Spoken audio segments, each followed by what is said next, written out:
नमस्कार मंडळी. आज गुरुवार असल्याने मी गजानन महाराजांच्या मंदिरात जाऊन आले, तसेच दत्त स्वामींच्या मंदिरात आले. त्यानंतर मी 14वा 18वा 13वा अध्याय वाचून घेतला गुरुचरित्रातला. त्यानंतर मी स्वामींचं केळ घेऊन घरी आले. मग आमच्या कुत्रा डॉगी ब्रुनो म्हणून आहे, त्याला मी ते केळ खायला दिले, पण तो खाईना. शेवटी त्याच्या भांड्यात टाकल्यावर त्यानं खाल्लं. त्यानंतर त्याची कसरत सुरू झाली, मजा मस्ती करायला लागला. त्यानंतर मी साबुदाणे भिजवलेले काढले. 1 कप साबुदाणा भिजवलेला होता. 1 बटाटा घेतला, तो कसा बारीक चिरून घेतला.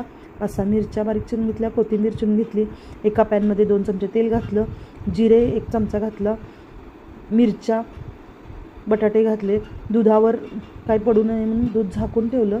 आणि त्यानंतर साबुदाणे, शेंगदाण्याचा कूट घालून, कोथिंबीर घालून खिचडी तयार करून घेतली. दह्यावर खायला घेतली. त्या ब्रुनोची अशी कसरत चालू होती. व्हिडिओ आवडला असेल तर व्हिडिओला लाईक करा. नवीन असाल तर सबस्क्राईब करा. धन्यवाद.